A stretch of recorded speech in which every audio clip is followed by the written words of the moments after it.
Our folks will continue to join us, but for those that are already on, welcome. Today is one of the first Q&A sessions at Insurance for Good, and we're so happy that you can join us today. My name is Helen Wiley. I'm a board member at Insurance for Good, as well as the Disaster Preparedness Program Director at SBP. Insurance for Good is a nonprofit serving as the community of practice, working to harness risk transfer for the common good. And this is our second event, so we're so glad that you're joining us.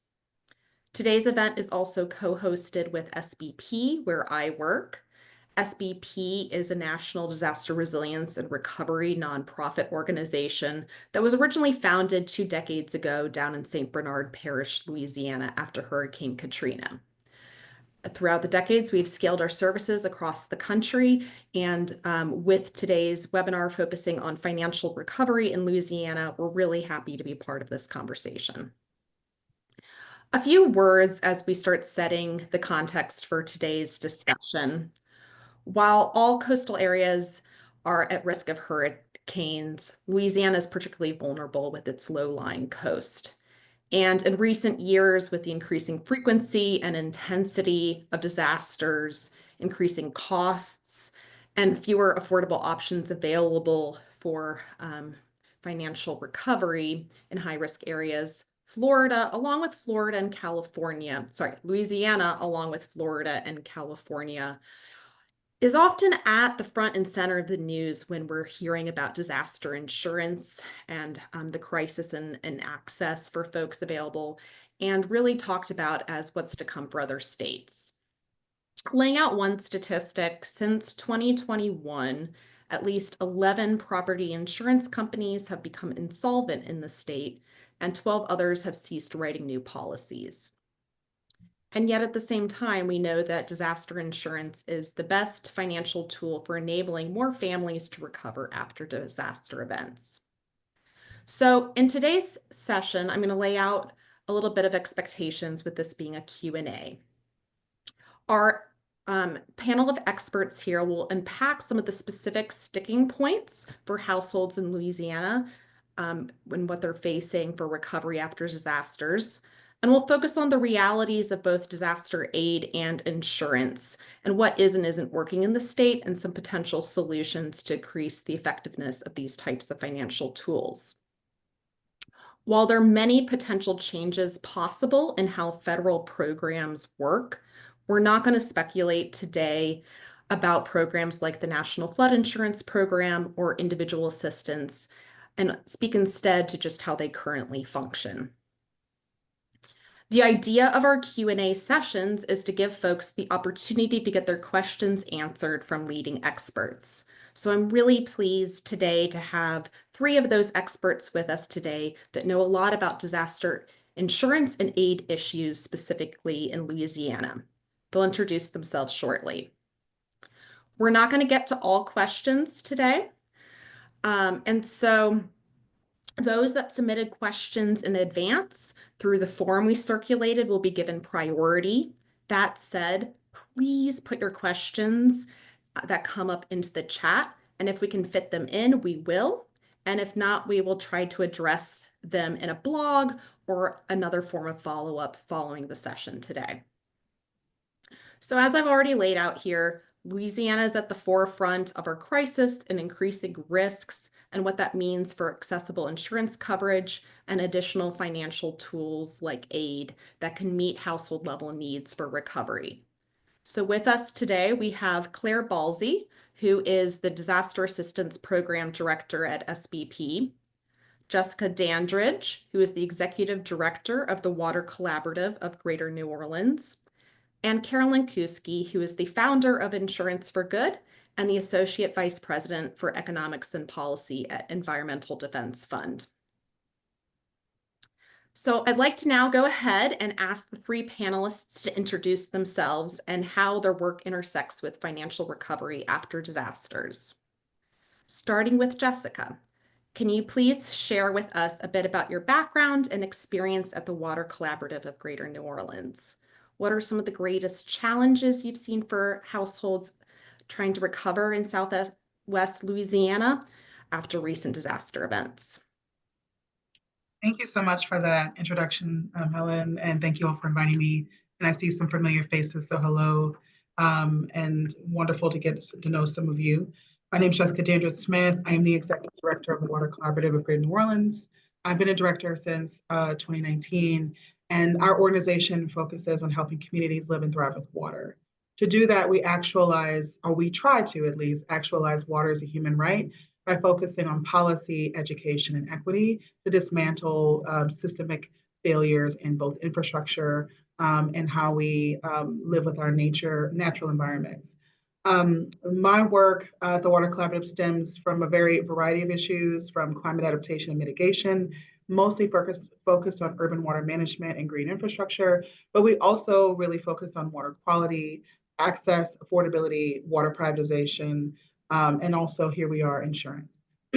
All of these areas, excuse me, all of these areas intersect in my world and in the world of our organization team members, because essentially two areas bring us here today. So climate change is the biggest impactor of all of these issues around water. Obviously, many of you know that fresh water is being reduced every single day. Our infrastructure systems nationwide, but of course globally, are failing because of the age.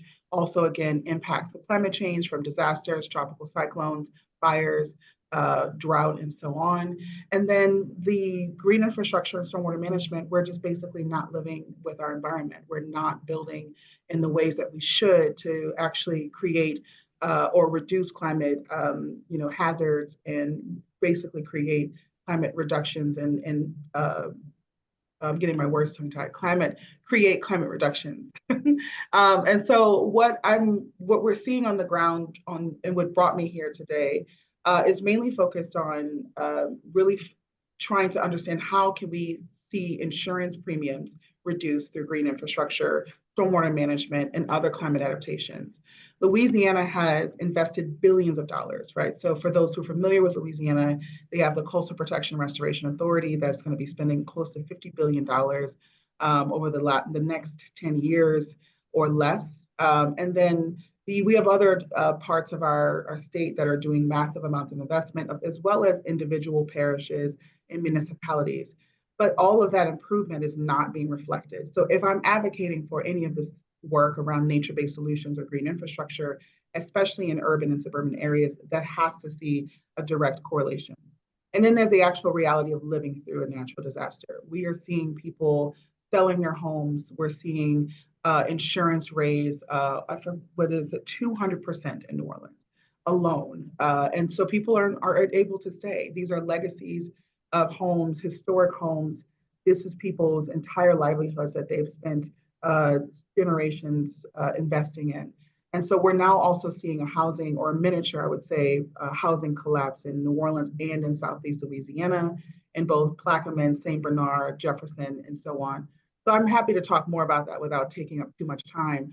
But the point being is we're really focused on how do we see those reductions through really great, amazing innovations and around nature-based solutions, as well as how do we deal with the current insurance crisis that's causing a housing collapse in Southeast Louisiana. So, yeah. Thank you, Jessica. We'll return to some of those themes, particularly around your work of reducing risks in the state. Same question to you, Claire. Can you share a bit more about your experience working at SBP, and what are some of the greatest challenges you're seeing for households both in Louisiana but nationally, and how they're recovering from this disaster? Sure. Thanks, Helen. Again, my name is Claire Balsley. I am SBP's Director of Disaster Assistance Programs. This is a program that is relatively new in the realm of all things SBP, as it is only about 4 years old. We started this program really to help homeowners in their full recovery by helping them with the FEMA appeals process, which can be very layered and complex. A lot of the homeowners that we work with are either underinsured or uninsured. And we know that this is a common theme amongst good swath of Louisiana and the nation, that given the prevalence of disasters and the increased amount of disaster that each hurricane causes, or flooding event or wind event or rain event, or excuse me, fire event causes to a household, the amount of insurance that most households have is not generally sufficient to help them in their full recovery. So as we, as an SBP, as a rebuild program, we thought, let's go ahead and help these homeowners maximize their recovery through maximizing their FEMA awards.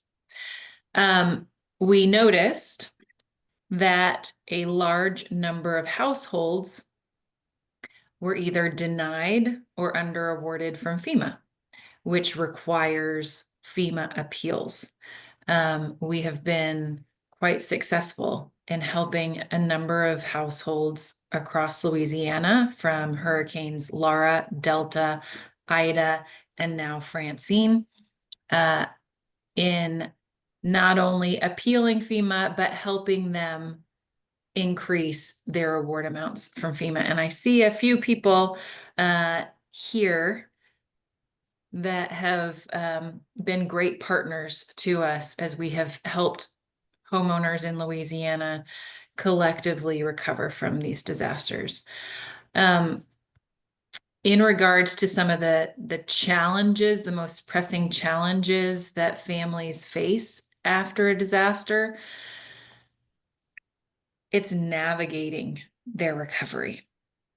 Navigating recovery after a disaster is not an easy process. There are so many organizations that come in, not just insurance, but you have nonprofit organizations coming in to help, federal organizations coming in to help, and it can be overwhelming.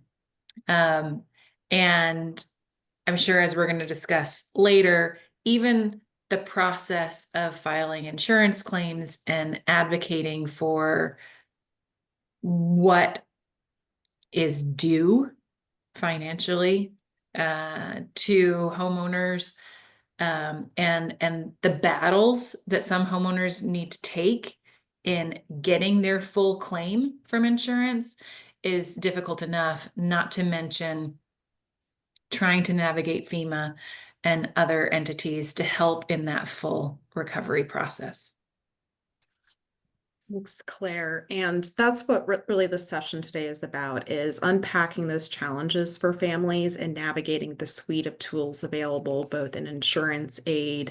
We won't probably talk as much about savings or loan programs today, but knowing that these are the 4 areas that families are trying to navigate as they recover financially post-disaster.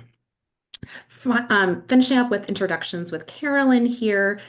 Carolyn, can you briefly introduce yourself and then again share from both your work at Insurance for Good, Environmental Defense Fund, and elsewhere, what are some of those pressing challenges that you're seeing that need to be addressed to help families have greater financial resilience? Yeah, great. Thanks. Thanks, Helen. It's great to be here with all of you. Yeah, I wear 2 hats now, one at EDF and one at Insurance for Good. I spent most of my career as a researcher, and so in answer to your question, I thought it might be useful to summarize some of the research findings we have on this topic for folks. There's now a growing body of research on how important insurance is to financial recovery post-disaster. For instance, a colleague and I recently surveyed a sample of households after 4 US landfalling hurricanes and found that the households that had insurance had fewer unmet needs, fewer financial burdens in both the short and the longer run. And that echoes other research that has found that households with insurance are more likely to rebuild, to recover faster, to have higher self-reports of recovery. There's work, great sociology work, that lack of insurance widens income inequality post-disaster. And this makes sense because, Helen, as you were just saying, there's oftentimes not another good source of dollars for the huge range of costs that households face after a disaster, which includes both the property damage and repair, but a range of non-property costs as well, and maybe even lost income. We know that the vast majority of American households do not have enough liquid savings. They don't have cash in the bank to pay the thousands, tens of thousands, hundreds of thousands of dollars in damage or other economic costs that they can face after a very severe disaster. As you were saying, there are loan programs. There's one offered through the federal government, and that can be a really important source of recovery from some households. But we also know from good research from Ben Collier and others that there are limitations to using loans post-disaster as well. And in particular, loan denials go down as income goes down because they don't meet debt to income scores or other debt to income scores or credit score requirements. But we also know that taking on debt might not be the right thing for every household, particularly if your largest asset was just damaged. So there can be limitations on credit. And there are also, as Claire was talking about, and I'm sure we'll talk a lot more about, there's limitations on aid. Those programs were not designed to make people whole, and they can be important, and we want to get as much recovery as we can to people, but it's not going to be sufficient to cover all the costs. So that's why insurance becomes so important. And yet we're also seeing, and why we're, a lot of our conversation today is like the folks who need insurance the most are often the ones least able to get it. I also want to put an asterisk that insurance in the research it's been shown that is not just beneficial to the household, but is also beneficial to communities. We find that as more households in a community are insured, we see increasing visitations to local businesses, which makes sense because when you have the dollars you need to recover, then you can participate again more quickly and more fully in your local economy. There's other work that shows there's benefits to lenders and prevents against poor mortgage market outcomes when you're insured. So all of that sort of just widens the kind of benefits from making sure people have access to financial protection.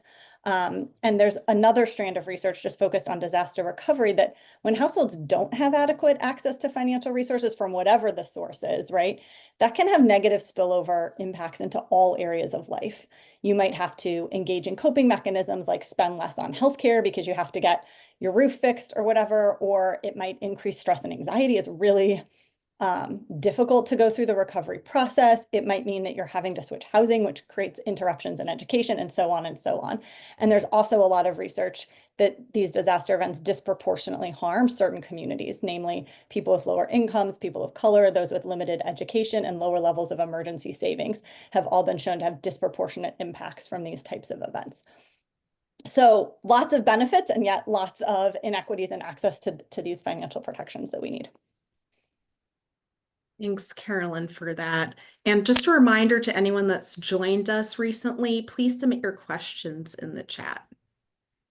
Carolyn, continuing with you, there's often a lot of confusion around the different types of disaster insurance coverage available to households. So looking particularly at Louisiana, can you explain the different differences between homeowners and renters policies, flood insurance, and Louisiana citizens? Yeah, there's lots of different things. Insurance can be confusing. So let's start with homeowners coverage. That's sort of standard. It's what your lender is going to require you if you take out a mortgage. And it typically covers a range of perils. And there's often confusion that that means it covers all the perils you might be subject to or all the risks, which of course is not the case. We'll get to in a second. Homeowners insurance policies do not cover flooding, for example. And you also need to pay attention to a lot of details of that policy. So what's your deductible? That's the amount that you're going to have to pay before the insurance company starts paying. And that can vary based on whether it's a hurricane or not. So we see throughout the Gulf Coast that if the losses are from a named storm, your deductible is often going to be much higher than otherwise, meaning you're going to have to pay more of the cost before your insurance kicks in.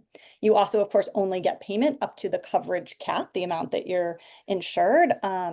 And I think it was Claire who was mentioning, we often see that households don't have sufficient coverage for like fully rebuilding a home. Also, you're going to want to pay attention to a lot of kind of fine print around things like what types of losses are excluded from your policy, like flood, but there probably are going to be others, and also sublimits. So this is where you might purchase, say, $150,000 total of coverage. But if the loss is from particular events, the limit's going to be much, much lower. So if it was, burst pipes or hail on your roof or something, maybe you only get 10,000, even if the damage is 2 or 3 times that. So you want to make sure you understand all those limitations, because we're also hearing that sometimes as sort of stress in insurance markets is expanding, that those limitations are becoming more strict. So that's your standard homeowners policy, which you can buy to protect your building and also the contents of your home. Renters can buy contents only policies that would cover just damage to their possessions. So that's homeowners. Then, because it doesn't cover flood, if you want to be fully protected against a hurricane, you need that to cover the wind. And then you also need a separate flood policy to cover flood damage. Flood is largely provided through the National Flood Insurance Program, which is housed in FEMA going back over 55, 60 years now. There's a small private market for flood insurance. Nationwide, on average, though, over 90% of residential policies are still with the FEMA program. And if your community participates in the National Flood Insurance Program, they can't exclude you. Like, they have to offer coverage to everyone. But it's private firms that sell the policies and process the claims. So you'll be interacting with an insurance agent and get a policy from what looks like a private company, but it's actually going to be backed by FEMA. Okay, so homeowners, flood, and then there's Louisiana citizens. So we're seeing, especially as risks rise, it's getting harder for people to find the insurance coverage they need in the private market or at a price they can afford. And every state facing some kind of disaster risk has a state-created program. In Louisiana, it's Louisiana Citizens. These are often referred to as residual markets or markets of last resort for residents who can't otherwise find coverage. But there are now places in Louisiana where it's almost impossible to find any coverage at all except Louisiana citizens. And we're seeing that in other places too, as you mentioned at the top, like in Southern Florida and wildfire prone areas of California. I'll just end by saying the number of policies in Louisiana citizens has been growing. It had been declining from a peak of around 2010 until about 2019. And then in the last few years, it has more than tripled. It went from 48,000 policies in 2021 to the most recent data I have is only 2022 or 23, where it's over 150,000 policies. And the total exposure has gone from about 6.7 billion to over 30 billion. So it's, which is indicating that it's getting harder and harder to find coverage in the regular market. Thanks, Carolyn, for that explanation. And again, everyone joining, these are the types of questions. If you have more specific things you want to know about any of those programs, please feel free to put those questions in the chat.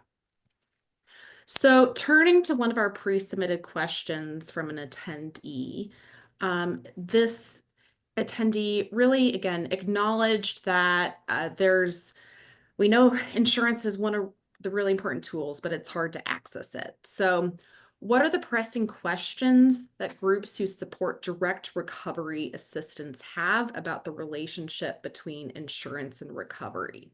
What information gaps about insurance, if filled, would help them better offer service to households? And so starting with Claire, do you have any thoughts on that question? Yeah, I give trainings at times to advocates, and one of the very first slides that I give shows the type of assistance that households can rely upon after the disaster. And it comes in a big upside down triangle. And the biggest block is community nonprofit. Those are the people that are going to be there from the beginning of the disaster until everyone's back into their home. The next big block down is insurance, whether that be homeowners insurance or flood insurance. And then the last and smallest block are things like FEMA and the Small Business Administration, meaning there is a huge need for insurance because they're the second grouping down when it comes to recovery. Now, as we've stated, not everybody has insurance. How do you navigate that or the underinsurance? Or there can be situations like Carolyn mentioned where it is a wind plus rain event, water event, that not only requires homeowners insurance, but it also requires flood insurance. So some of the questions that we get asked is, well, what can we do if our homeowners don't have flood insurance? There are the options like FEMA and the Small Business Administration that can help in that, other nonprofit organizations. But there may come a point in FEMA's assistance that they can identify that the home is now identified as a flood-prone location with a flood insurance requirement, meaning FEMA has now tagged that property to require flood insurance in any future flood-related disaster. And if that household does not obtain or maintain that flood insurance in the next flood-related disaster, FEMA's not going to be able to assist financially, except for small things such as a well or maybe a furnace. So we want to be cognizant of that as we are doing our own verbal outreach to people in our community of what we want to be prepared for. Helen is SBP's preparedness director. And one of the things that we can do to protect ourselves the most is think about preparedness. What do we have to do to ensure we are ready for that next big disaster? Do we have insurance coverage? If we do, let's look at our policy and understand what our coverage identifies, right? Are we covered for the structure of the home? Are we covered for additional living expenses if I'm displaced from my home? What do I have in place financially there? And what things can I do to prepare my home for a future disaster? Helen, you can correct me if I'm wrong, but every dollar that you put into preparing yourself for a future disaster can save you over $5 in your recovery. So there are a lot of questions after a disaster occurs of how can I protect myself? How can I not only maximize my insurance policy, but also get additional assistance?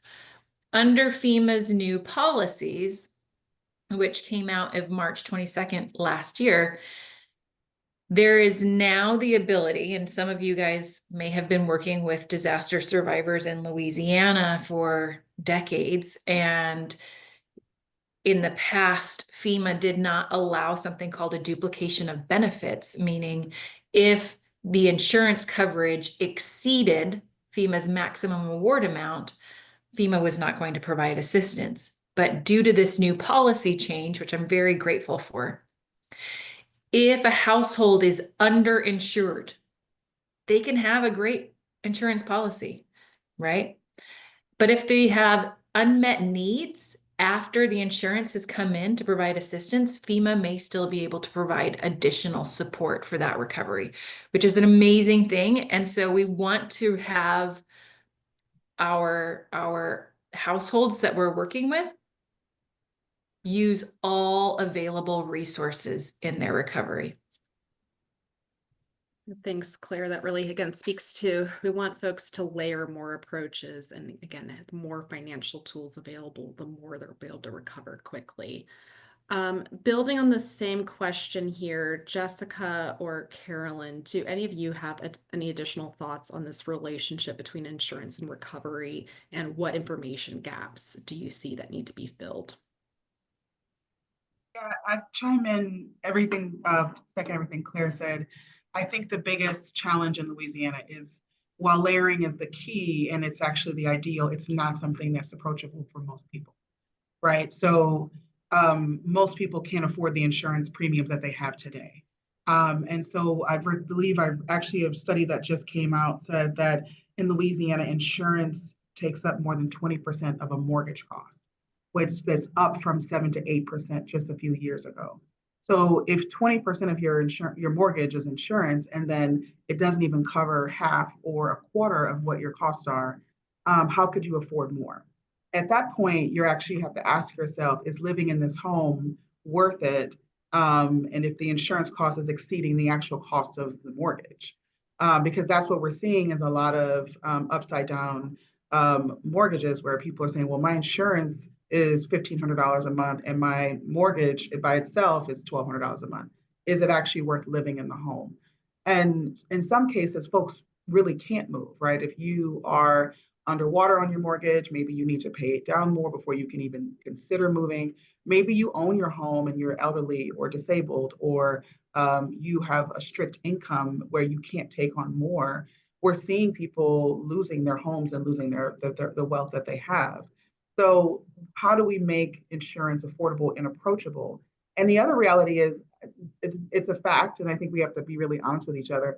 Not many people are reading their insurance premiums book to page, book to book. Let's be very, when you get that big giant booklet that's like 1,000 pages, and half of it is, legal jargon. Who's going to help you do that? Who's going to help you process that? So it's really amazing that you have organizations like SPP that can help you with that. But most people don't know that they exist, or don't know how to get there. How do I help navigate these realities? And so there's the realities that you on the ground and versus what's ideal. And that's what we're constantly seeing as a struggle with most people in Louisiana who are working class individuals. A lot of them don't have higher education, so they're dealing with high school diplomas, or maybe at best associate's degrees, or certificate, diplomas, which means they don't already have a lot of access. To have the type of insurance requires you to have a lot of economic access and resources. And so the other thing I wanted to just quickly mention too is that, and I want to kind of second what Carolyn said in the very beginning, is FEMA is not made to make you whole. And I think we heard a lot of that in the last couple of, unfortunately, tropical storms and hurricanes in the last year, is people were thinking FEMA was going to cover their cost. I'm just bringing an anecdotal story here. My great grandmother, who was on a fixed income, she was retired. She had her home, she purchased it, everything she owned, but she got rid of her flood insurance because she was on a fixed income. Hurricane Katrina hit, and suddenly everything she had was gone. So she actually was unable to rebuild her home altogether because she was under the assumption that FEMA was going to help me because I was elderly and on a fixed income and I didn't have flood insurance. So we were not able to rebuild her home because of that particular thing. And the family had to chip in to kind of support my great grandmother on that. So many people are under that assumption where they think, well, FEMA's going to give me the money to make me whole. And there are FEMA grants out there and that you can get. And we talked, and I think Helen, you were mentioning the loan program, but that's, again, not going to make you whole. That's not going to buy the furniture in your home. That's not going to help you meet those needs. And the last thing I want to mention is the mitigation, which I kind of started with earlier. Raising your home, getting any type of infrastructure, fortified roofing requires, again, money. The barrier to entry here to live in a home in Louisiana is essentially money. Do you have enough money to get these things covered? Do you have enough money or time, right? Because there are applications in Louisiana for the Fortified Home Program now, and the Fortified Roofing Program. You can request to get with FEMA to get your home raised, but that requires legal time. That requires time to be able to read documentation. And as you know, if you look at the reality of what it's like living in Louisiana, most people don't have that. So time and money is always going to be a barrier of entry. And that's what I'm seeing both in personal experiences, but also experiences with people who live here. Thanks, Jessica. And that leads us really well into the next question that an audience member submitted. So we'll do that one. And then thank you for those that are submitting questions in the chat. We'll circle back to some of those as well. So continuing on this theme here that we can't create better access to insurance without reducing risks. Jessica, can you share a little bit more of what you started to allude to there with Fortified and other measures in Louisiana? What are these funding opportunities we're seeing in Louisiana specifically that exist to help folks build greater resilience, and which of those are best linking with insurance? Yeah, absolutely.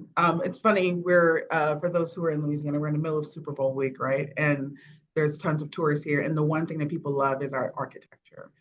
It's unique, it's beautiful, but it is at risk. These homes are, in many cases, over 100 years old. They're not built for the climate reality that we're living in. And so many people, again, we're talking about especially elderly people, but also even people who are wealthier, who have the time and money to invest in these homes, are pretty much stuck with homes built in the 1800s or at least the 1900s, right? Where you have homes that are built, most homes in Louisiana and especially New Orleans and the greater New Orleans area are built before 1960. right? So they're not built to the standards that we're looking at. So there are programs that are recent, I will say very recent, and I'm sure Claire and Carolyn can probably speak more to like what the application process is like, but the fortified home program where you're fortifying your home, and fortified roof programs are off to a great start. The state created some grant programs and people are applying, but we're already seeing challenges where, again, the people who are most at risk are not the ones applying. They're not the ones receiving those grants. On the other side of that, of course, is mitigation, right? So again, raising your home, but that also has its own share of risk when it comes to wind damage. And a lot of people learned that during Hurricane Ida, which was a powerful hurricane, but it was more so a windstorm than a flood storm. And so most people who raise their home 10, sometimes even 15 feet in the air, in some of the more lower lying parish areas, saw massive amounts of wind damage. Entire roofs came off. Entire homes just essentially blew up from the pressure of Hurricane Ida. So there are, I'm not trying to say that not to raise your home, but there is a method, as they say, a method to the madness. You have to be able to find a kind of an in-between world. On the other side of that is to really see it forward, we need more policies in Louisiana that, and in what we're seeing on the policy side is requirement of that.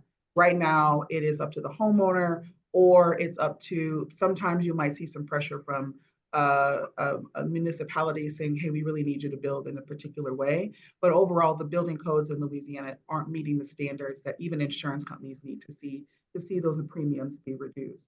And also fortified homes is, again, that's a new concept for Louisiana. So we're really starting behind the ball. Other states like Alabama, even Mississippi, parts of Texas have already started to see more of that progress.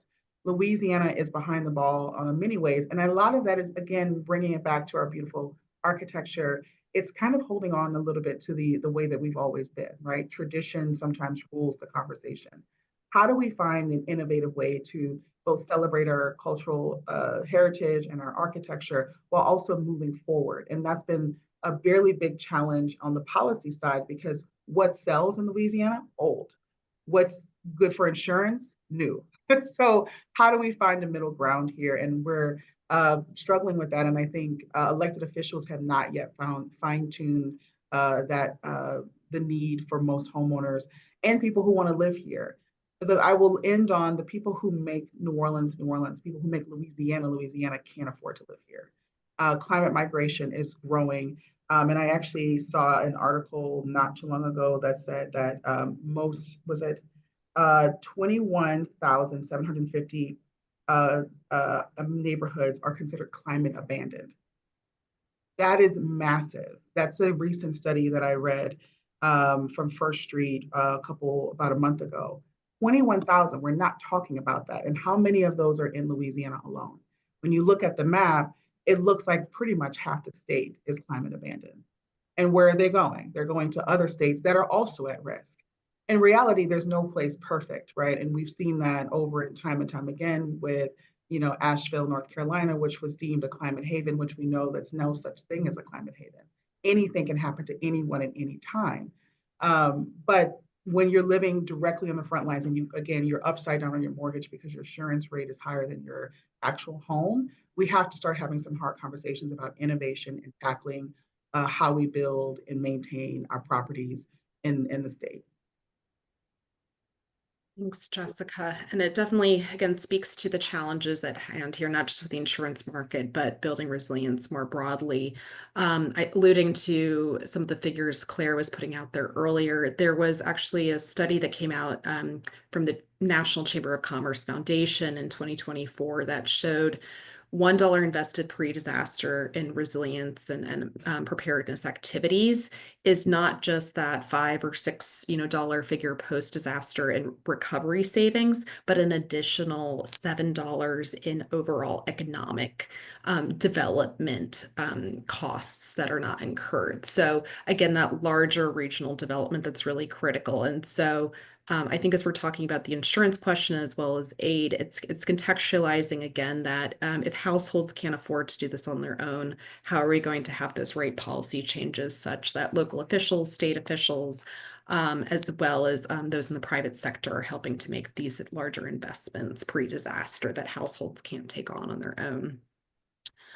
Carolyn, continuing with this question here, Jessica just covered a number of the measures specifically in Louisiana, but are there any other ways in which you think about how disaster insurance can help leverage resilience investments? Yeah, thanks for that. I think maybe one thing to add is that it's really important, as all three of you have mentioned, to kind of do as much risk reduction as we can do ahead of time. And I think things like Louisiana's new grant program can help with that. But we've been spending some time thinking about the post-disaster context too. And disasters destroy a lot of capital that has to be rebuilt. And that's, of course, a huge tragedy. But can we, in the midst of that, see the opportunity to rebuild to our climate future? And to kind of just echo what Jessica was saying, we're not built for the climate reality of today or what we're going to see in the coming years. And I think it's sometimes hard for us to wrap our heads around the fact that we are now in an environment of growing risk. There's not some like new risk level we're going to plateau at. It's going up year on year on year. And that means that while 2024 was the hottest year on record, it might be one of the coldest that your kids see, right? And so when we rebuild homes, we have to be thinking about that growing risk so that we can keep people safe and keep communities thriving in the face of the climate change that we're facing. And so to get to the question, I think there's a real role for insurance here.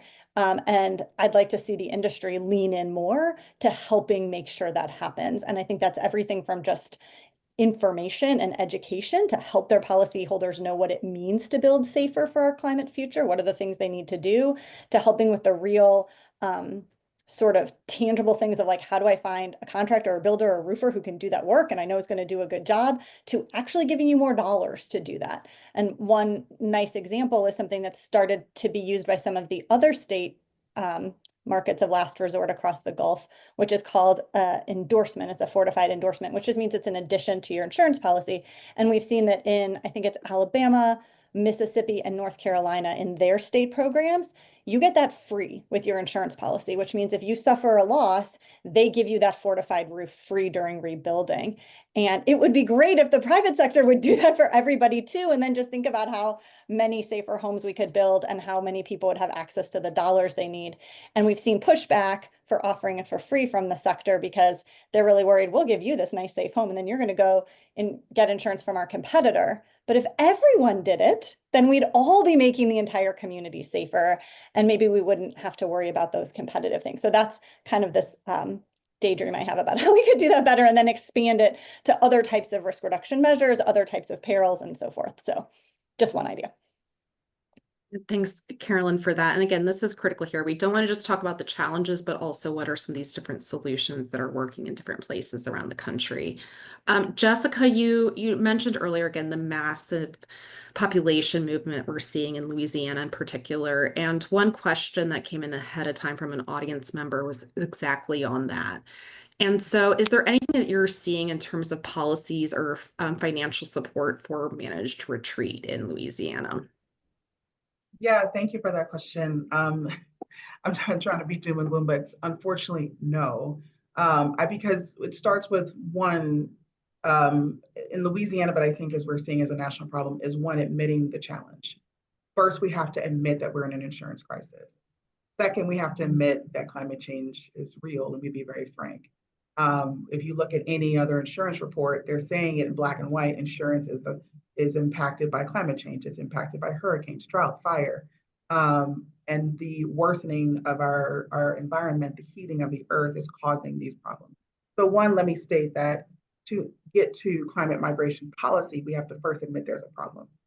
And so to what I've been working with several institutions, the Lincoln Land Policy and Institute, we've been working with folks also at Yale University and others who have been talking about this. And what we need to see is essentially supporting people moving from one city to another. And that support can look like something as like soft support, like helping you find schools, jobs, building community, but also it could be something really, really specific, right? Which is like you can sell your home and then trying to get the value, as much value as you can get back to move to another place.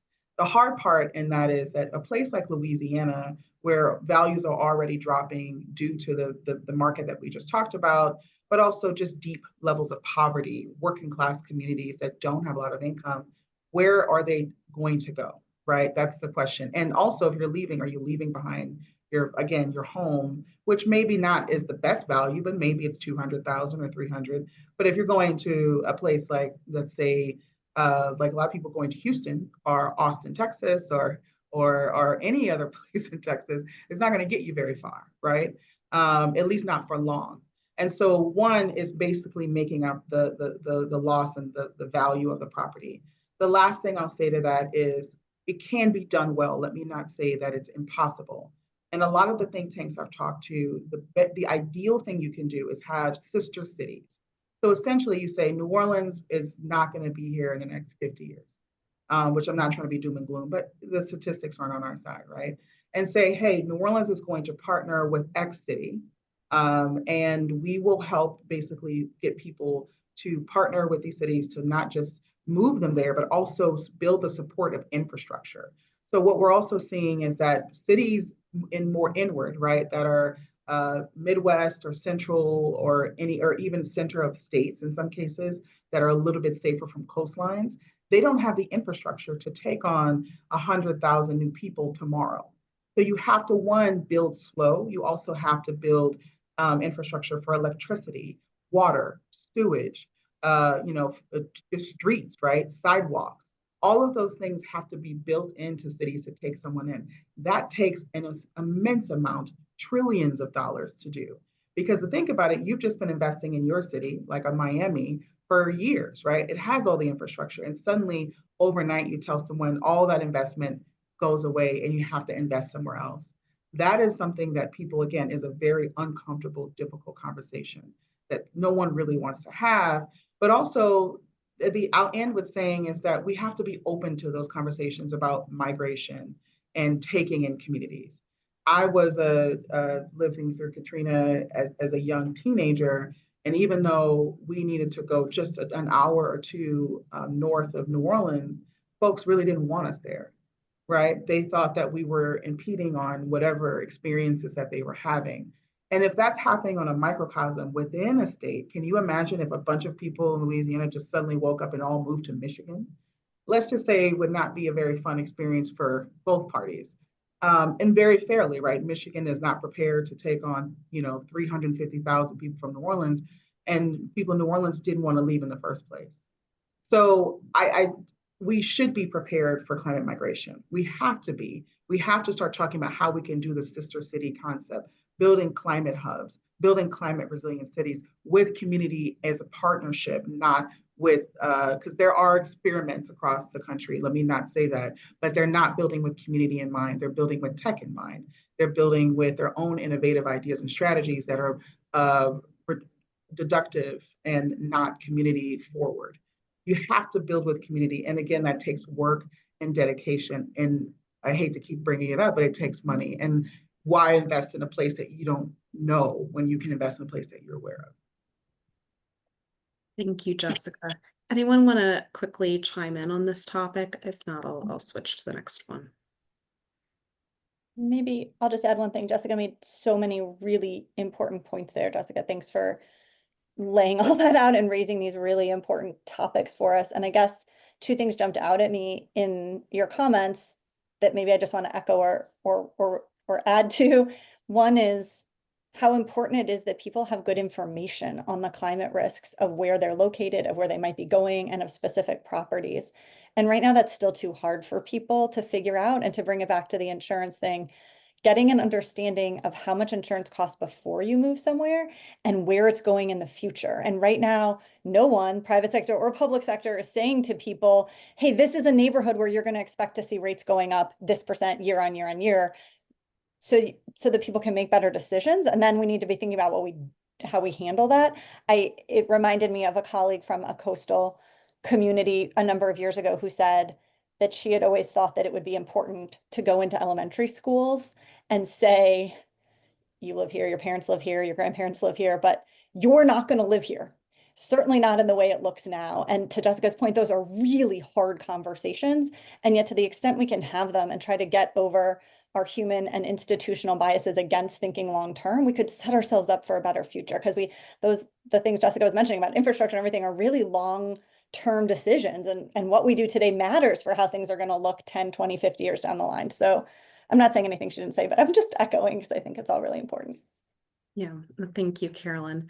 I want to shift us to one of the audience questions, which goes back to an earlier topic, which was around, again, how do some of the changes to individual assistance earlier in 2024 last year impacted how aid and insurance work together? So turning to you, Claire, based on your work you're seeing with FEMA appeals, how have some of those changes, particularly around the supplementary award amount that can come if you have insurance but doesn't cover everything, what are you actually seeing in terms of what's happened to post some of those changes? We're seeing a positive change. Last May, I had a sit down with the head of FEMA's individual assistance program, the director and one of the deputy directors, and their biggest concern was there's going to be greater inequality in recovery because those who are now just underinsured as opposed to uninsured will get more assistance in recovery. Whereas from my perspective, I still think it's a great thing that FEMA's done to provide assistance, because even if someone has insurance, as Jessica stated before, they may be spending a huge amount of their income on paying for insurance, right? So if that amount of insurance that they're paying into and their policy isn't sufficient to rebuild their home, they need other supplemental sources to help in their recovery. And so FEMA is a really great source to help with that because it is grant funding. And if used appropriately, is not asked to be repaid. Again, there's the key word.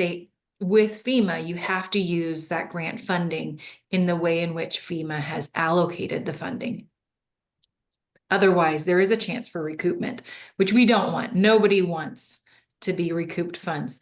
But we have seen positive changes, and we have seen, even when that insurance policy or the amount of settlement that's provided is greater than FEMA's maximum award amount, we have seen FEMA come in and provide additional assistance, which is amazing.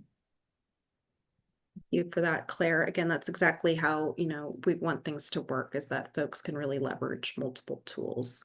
So we're wrapping up here. And so I think this question that was submitted is a great way to wrap. And so I'm going to ask each of you to spend 1 minute responding to this question, where someone wrote in about, if you could write a policy brief for members of Congress, what would you want them to understand about the intersection of climate insurance? So let's take that question and make it not only for members of Congress at the federal level, but also state legislatures. What are those things around insurance or aid that you would want folks to understand and how they're intersecting with climate? And we'll start with whoever wants to start.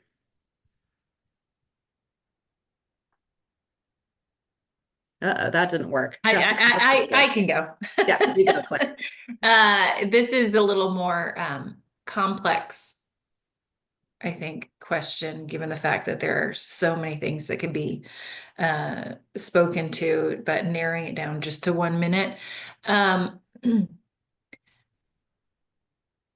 What Carolyn stated earlier about education, I think if we could create policy that could help educate everyone across the nation and its territories in the potential increase, or not the potential, the inevitable increase in climate related disasters, and the need to prepare and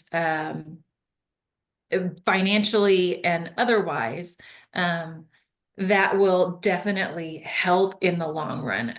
Focus on where we should be living, focus on the types of structures of the homes, focus on landscaping around the home and protecting against disasters. Insurance is going to come and go. There's not a lot of stability for an individual household with insurance, because you could pay for insurance and be like those in California whose policy lapsed just weeks or months before the wildfires, right? Because of the lack of a premium increase. So education would be one of the biggest things that on my end, based off of the clients that we work with, I would really want to have change through federal policy.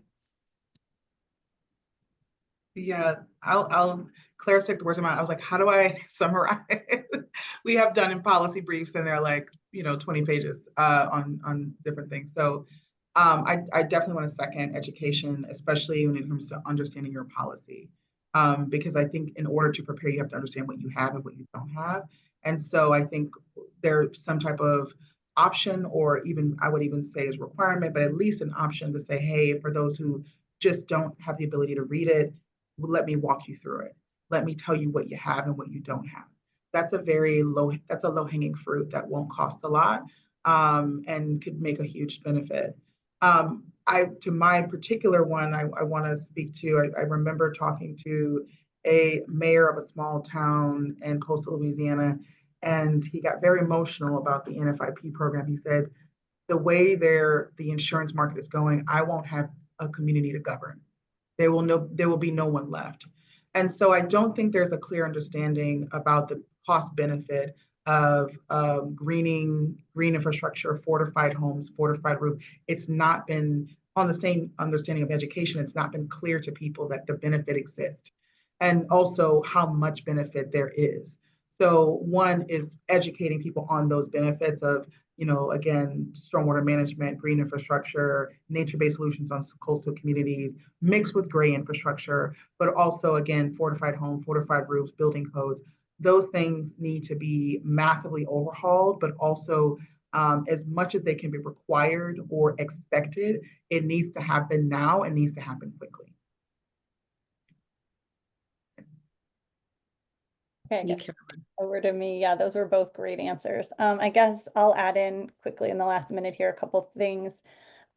I think I want to always stress, as we all have on this call, that we can't solve insurance problems without solving the risk problems. And so for a federal policymaker, in my view, it is really important that we don't roll back standards about building safer, that we continue to provide grants to communities and states in order to do that important risk reduction and resilience work, that we continue on both their points to have the education and the awareness building on it, and that those things might not seem like insurance things, but they actually are insurance things because they're keeping that risk low enough to still be insurable. And then maybe to also add in that we've heard about how important it is, and yet how often the folks who need this financial protection the most can't afford it, can't access it.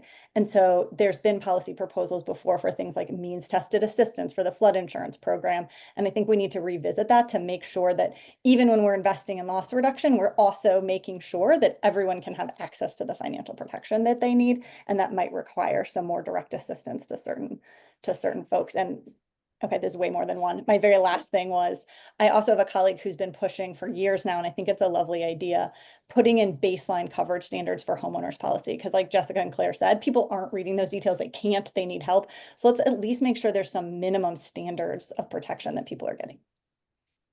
Thanks, Carolyn. And there's a lot there that that the departments of insurance each state can do to help with some of that as well with regulation. I'm going to go ahead and wrap this up, although I know Jessica really wants to respond there. But Yeah. thank you everyone who joined today, and for Carolyn, Claire, and Jessica for sharing their insights. We're going to be posting the recording of the session to the events page at insuranceforgood.org. And then if you have any additional questions that came out of the discussion today, please feel free to email Insurance for Good, and folks are always happy to follow up with additional answers. I want to note that the next virtual session that Insurance for Good is hosting is a Disaster Insurance 101 session, which will take place on Tuesday, March 4th. And so if you or any of your colleagues or partners are really confused about what's going on in disaster insurance markets, that will be a really good introduction to them, laying out a lot of the basics. We covered a few things here, but it'll be a lot more in depth on the terminologies, etc. And so please keep your eyes out for any blog posts related to the questions and content covered today. And thank you again, everyone, for joining.